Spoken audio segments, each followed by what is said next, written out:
Attention, attention. All units report to your favorite podcast stat. This is That's So RN, where we decode the chaos, call out the cracks, and care a little louder. Let's scrub in. Oh my goodness. Alrighty. Hi guys, and welcome back to another episode and the very last episode of season 1 for That's So RN. I'm your host, Logan, and today we'll be talking about why our system is sick. Why is our system so sick? Literally. We talk about all the things that's wrong, but if burnout is not the problem and self-care is not the solution, why is our system so sick? So, firstly, I would like to do a good old definition because we need to know what burnout is before we just get to talking about it. So, according to the dictionary, burnout is a state of emotional, mental, and physical exhaustion caused by prolonged or excessive stress. So now that we know what burnout is, I just want to point out that institutions love to use the word burnout and say burnout or talk about burnout. I feel like it kind of shifts the responsibility from the organization to the person themselves, like the staff member. So, all the different things we're doing, why is self-care not working? Well, self-care does not work for a number of reasons. Firstly, self-care is used, the term self-care rather, is used as kind of a band-aid. I don't even want to say a quick fix, but it's used as a quick fix for the problems that we're having. Self-care does not work because we continue to remain in these unsafe, unsupported, understaffed areas and conditions, and we are not able to fully replenish ourselves or get back to ourselves. And we kind of find ourselves in this constant loop of, I'm feeling a little bit better, now I'm feeling bad because I'm overwhelmed. Back to, okay, well, I did this self-care and I'm starting to feel a little bit better, but now I'm back to work and I'm stressed, or I haven't even gone to work yet and I'm stressed. So I want to point out the difference between true rest and, institutionalized neglect that is kind of disguised or described as self-care. So firstly, what is true rest? True rest is genuine, restorative time away from labor that replenishes our minds and our bodies. So what does this look like? What does true rest look like? It will be voluntary. So you will be able to choose when and how you get your rest. Bottom line. Respected. Your time will be uninterrupted. They will respect your time away. So when you're off, they're not calling you, they're not texting you, they're not trying to prompt you to come in or ask you to come in, or if they know you're coming back to work after a stretch, asking you to work extra. Your time is your time. It's adequate. So you're actually getting enough time to be recovered or feel restored. That kind of goes hand in hand with that uninterrupted time. Excuse me. It's supported. So it's built into the system so that you don't pay for rest by feeling guilty when you have to go back to work, or for even taking off the time. You don't feel bad for it. You don't have to worry about being backlogged for it, and it's not an issue. So now, institutionalized neglect that is disguised as self-care. What is this? So it's when organizations shift the burden of recovery onto the workers instead of fixing the unsafe, or unstable conditions at work. What does this look like? So this can be forced or performative. mandatory workshops on self-care or seminars, wellness challenges. This is making it look like the organizations or the higher powers that be care about you. And these are put in place for you to be able to participate in, but they're not really, you know, fixing the problem that's causing these things, or they're trying to use this as a cover up to be like, we do care about you genuinely. We want you to feel better. Here are the things we're putting in place. And that's not even taking into account what you consider, because what I might consider self-care might be different to somebody else. So these workshops and seminars are kind of a unified, like, this is what it is, this is what we're going to do, this is what you can do to have self-care, or this is the activity you can do to have self-care, or this is the time you can take to have self-care. Not really tailoring it to the individual person themselves, but doing something that's kind of generalized and broad and vague. It'll also be inadequate. So they might, use 5 minutes of mindfulness in place of actually offering adequate staff so that you could take breaks or just have your time off like you're supposed to have. It's going to be disrespectful. So by disrespectful, I mean there will be policies in place that praise self-care and tell you that it's okay to have self-care, but in turn, you'll be punished for using PTO or calling in sick. Me personally, I know every time somebody calls in, they might not necessarily be sick. There's been a lot of times, especially as of late, where people have called in and they haven't been sick. But I mean, that's not my business. You do what you need to do. But for instances where people really are sick, or they simply just want to take off and have a vacation, they're getting backlash from, managers or executive leaders about it, just because maybe they're short-staffed and don't have the adequate people they need to take care of the patients that they have at the time, or other things like that. I can remember an instance in particular. I had a coworker. She told us she was sick, but she didn't disclose fully, what the sickness was or what was going on. And we didn't ask because, again, it was not our business. But she ended up getting really sick at work, and she ended up passing out and needing to be admitted.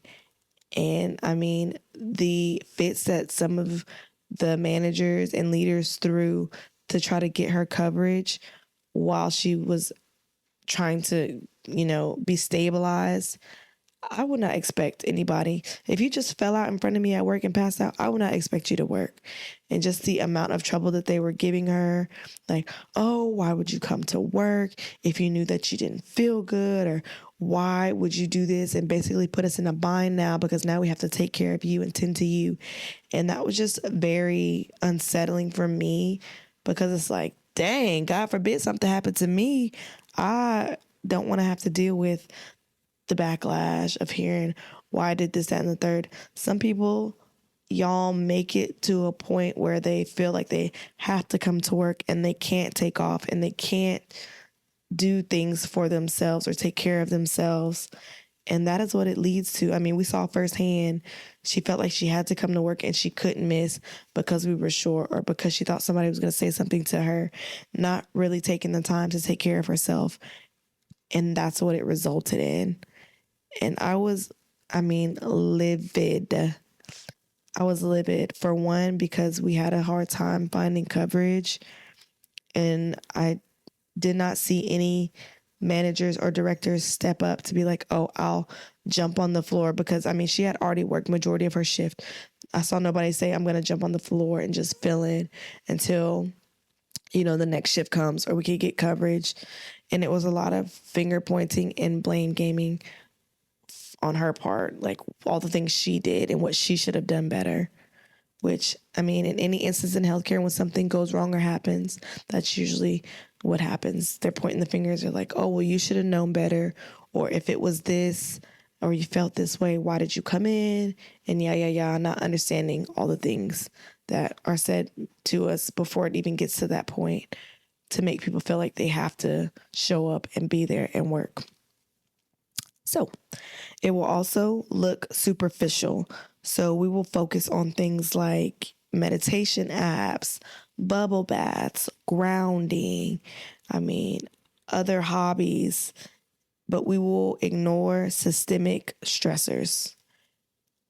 We will tell them what the problem is, and you will blatantly look in our face and ignore what we're telling you is stressing us out. What we're telling you is causing the problems, causing the anxiety, causing the stress, causing all those different things.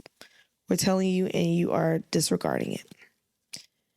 And then deflective. It could look deflective. So this is suggesting that burnout is personal weakness rather than a structural issue. So going back to the blame game and the finger pointing yet again. Oh, well, you should have known better, and maybe this just isn't the job for you, or maybe you can't handle this and you need to do something else. Things like that can be some of the, the institutionalized things that we are saying is self-care, but it's really neglect on their part. And when I say they, I mean the institution or the organization. So what are the real structural and systemic problems that we're having? What are the issues? So these are all things that we have already talked about previously throughout the season. These can be things like those unsafe staffing ratios, having too many patients, or maybe we have what's considered a safe ratio for us, but the acuity of the patients is really high.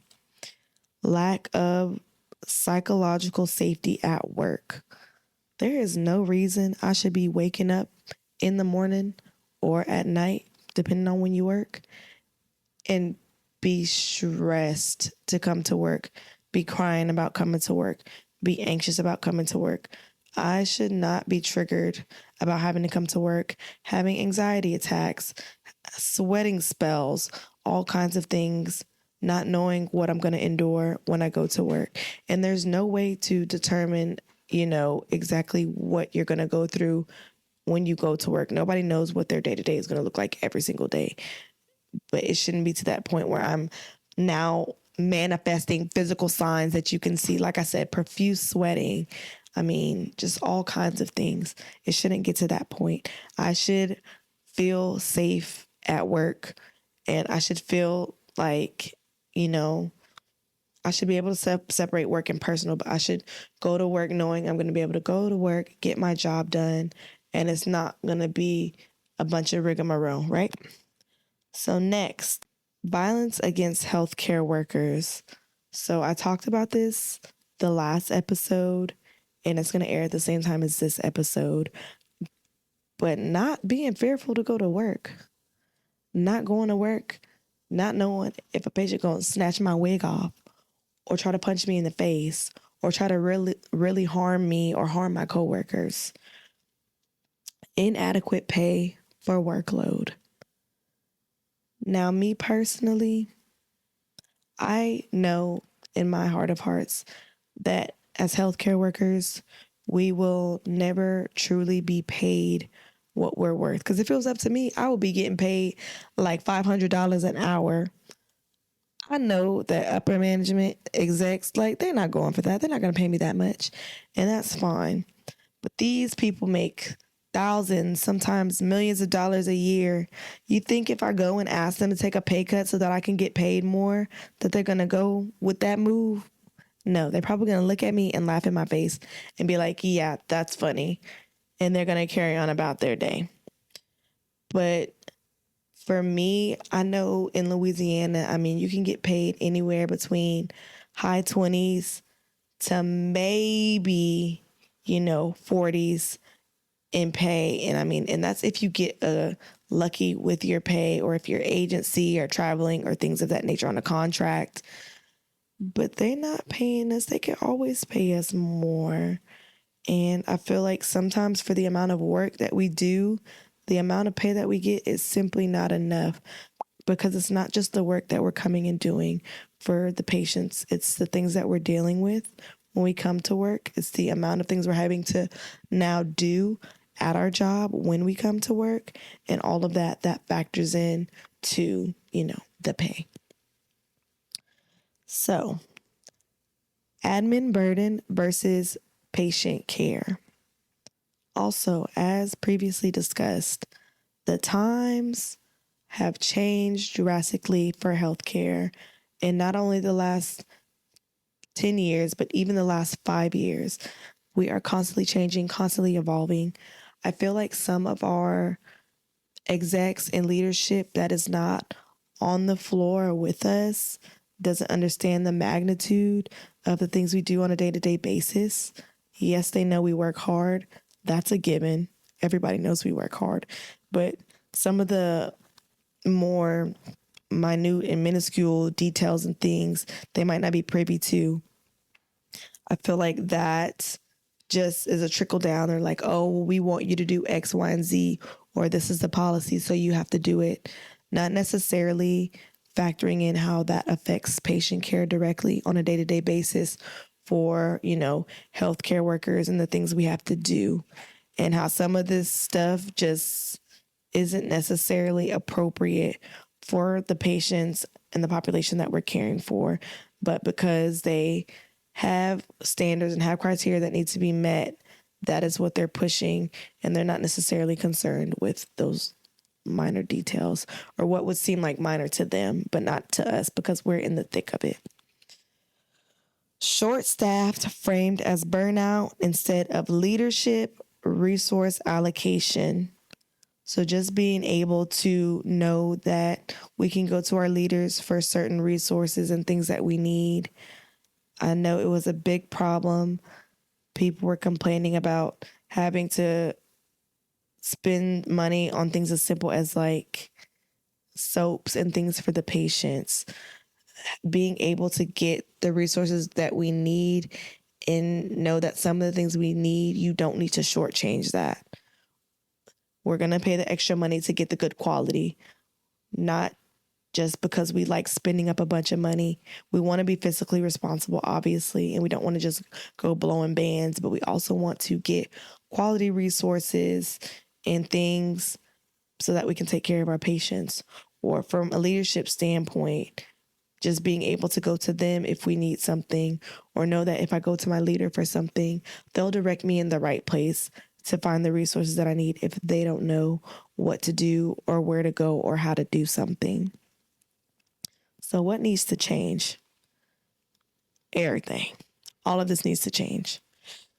So staffing legislation and how we get our ratios and things of that nature, knowing that we can come to work and we will have safe ratios and we don't have to worry about getting 6 patients and 5 of them are total care because they had nowhere else to go or things of that nature. Kind of putting a cap on that. I know in one of my episodes, I briefly discussed how they are not categorizing some of these units, in particular where I worked, as step down. So we're getting step down level patients, but since we're being classified as med surge or med telemetry, we're having to still take a large number of patients, but deal with a way higher acuity level. And for me personally, if I'm going to be, taking those kind of patients, I want that classification so that I could stay within that ratio guideline, because that's not safe.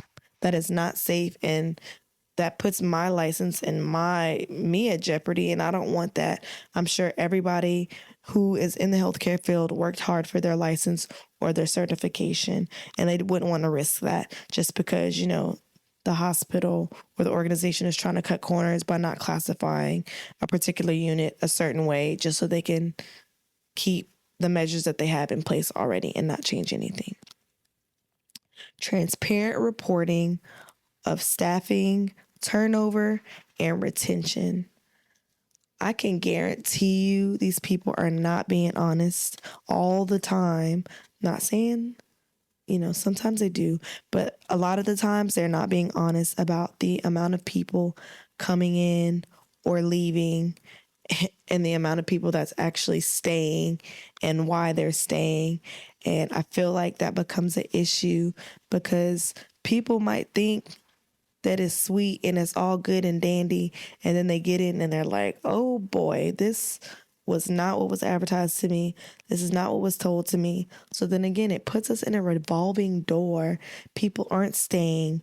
We don't have people to train the new people coming in, or maybe we have people to train them, but they're tired, they're burnt out, they're not getting rest, they're not getting relief.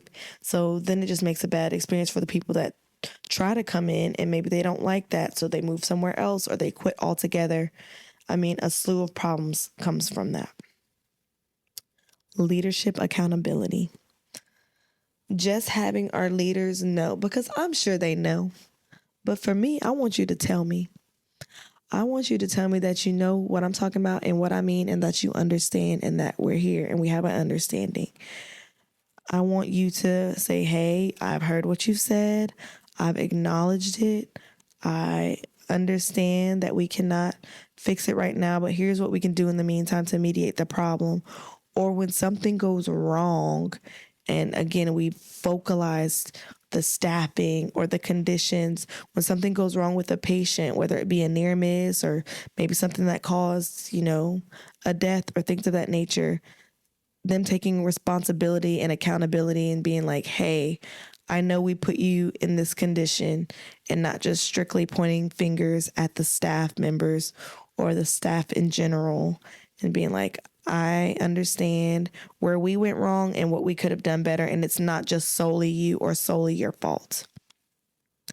Now, are they going to do that? Probably not, but all I can do is speak on how I feel and what I think should happen and go from there. And hopefully others agree and they will take heed. Practices as far as mental health support. I think it's really important that we're able to have that support. Just all the things we've kind of touched on and talked about this episode. Being able to know that, it's okay to not be okay all the time, and being able to have kind of that humbling. We're all human and stuff happens, and we're not going to walk a linear path all the time with all the things that we deal with on a day-to-day basis, but knowing that we have somewhere to kind of go and release that, or go and just vent that out, or try to find healthy coping mechanisms to the things that we deal with on a day-to-day basis. At my organization, I wish they did a little bit more, because I pay a lot of money for insurance, but we have a particular program where you get 8 free sessions with like a therapist or a counselor. After that, you're on your own. So you better work hard and work some extra shifts to get you money to pay for the rest of them sessions. But just stuff like that, I feel like a little bit more could be offered, one, and then two, from the staffing side of it, more people can participate and put forth the effort to attend those things that are available and use those resources so that they can be in a good space to come to work and take care of people, be good coworkers and team members and things of that nature. And then lastly, we can start highlighting nurse-led movements for systemic change. That is probably one of the biggest reasons that I wanted to do this podcast, aside from me wanting to just vent and tell my frustrations and talk about the things that I want to talk about and talk about how I feel. I thought it was very important to just be the change you want to see, speak on topics that are maybe a little not so conservative and controversial, and can, I guess, stir the pot in an instance, or just get people to have a fire lit under them, bring awareness, bring recognition, and just all of those things in one. So yes, my biggest thing was me wanting to just vent in a safe space, but also just trying to be a leader in that change that I preach about on a day-to-day basis, and I'm sure other people want to see as well.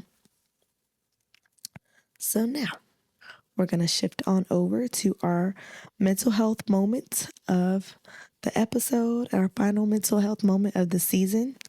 So, this mental health moments theme is going to be healing and rest.